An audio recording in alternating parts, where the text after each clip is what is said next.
എൻ്റെ പേര് PS ഗോപാലകൃഷ്ണൻ. വീട് ചെറുവട്ടൂരാണ്. വീടിൻ്റെ മുറ്റത്ത്, അതായത് ഫ്രണ്ടിൽ തന്നെ പലങ്കാര ചെടി പോലെ ഒരു ചെടി നിൽപ്പുണ്ട്. പുറമേ നിന്ന് നോക്കിയാലും അടുത്തൊന്ന് നോക്കിയാൽ പോലും ഇതിൻ്റെ ഫ്രൂട്ട്സ് കാണാൻ കഴിയില്ല.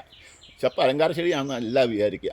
അത് ശരിക്കും ആ ഇലകൾ മാറ്റി നോക്കുമ്പോൾ, കാരണം വിചിത്രമായ സൈസ് ഇലകളെ ഇല കാണുമ്പോൾ തന്നെ അറിയാം ഇത് പഴയ കാലത്തുള്ള ഇടനയുടെ ഇല പോലെ ഇരിക്കും. ഈ ഇല മാറ്റി നോക്കുമ്പോഴാണ് ഇതിനകത്തുള്ള ഫ്രൂട്ട്സ് കാണാൻ സാധിക്കുള്ളൂ.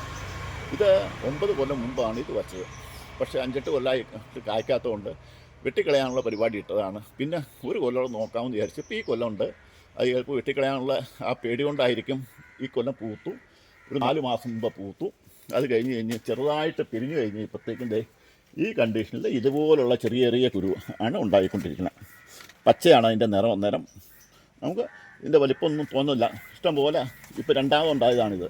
ആദ്യം ഉണ്ടായതൊക്കെ ഇപ്പം കണ്ടോ, പഴുത്ത് ചുവന്ന് തുടുത്ത് നല്ല പാകമായിട്ട്, ഈ പാകമായി കഴിഞ്ഞാൽ ഇത് പറിച്ച് വെറുതെ, നല്ല പുളിയാണ്, പഞ്ചസാര കൂട്ടി തിന്നാം, ഇല്ലെങ്കിൽ പഞ്ചസാര കൂട്ടാതെയും തിന്നാം. ഇത് പഴുത്ത തൊട്ടങ്ങ് പോരും.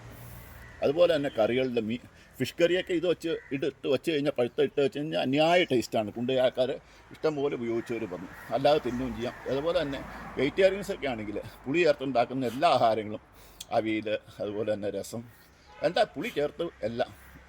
അപ്പോൾ അതുപോലെ തന്നെ പച്ചയ്ക്കാണെങ്കിൽ ചമ്മന്തി അരയ്ക്കാൻ നല്ലതാണ്. അത് എല്ലാവരും കൊണ്ടുപോയിട്ട് പറഞ്ഞു, പച്ചയ്ക്ക് നമ്മൾ മാങ്ങയൊക്കെ പുളി ചമ്മന്തി അരയ്ക്കണം, അല്ലെങ്കിൽ അമ്പഴങ്ങ പുളി ചമ്മന്തി അരയ്ക്കണം, നല്ല ടേസ്റ്റാണ് ചമ്മന്തി അരയ്ക്കാം. അങ്ങനെ പുളി ഒന്ന് പൊളിച്ചു നോക്കാം, എന്താണ് ഇതിൻ്റെ രീതി എന്നാണ്. നമുക്ക് ഇത് പൊളിക്കുമ്പോൾ കാണാം വളരെ മൃദുത്വമായ ഏനിയാണ് വരുന്നത്.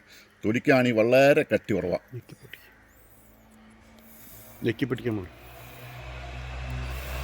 കണ്ടോ, നല്ല ഇത് സുഖമായിട്ട്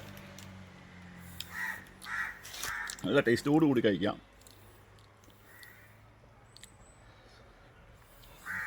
അകത്തൊരു കായേ ഉള്ളൂ, ബാക്കി മുഴുവൻ നല്ല മാർദ്ദവമുള്ള.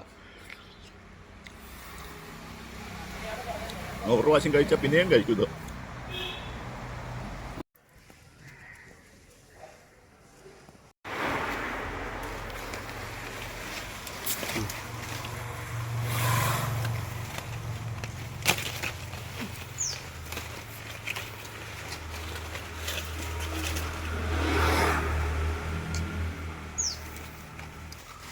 നല്ല മുഴുത്ത പഴം.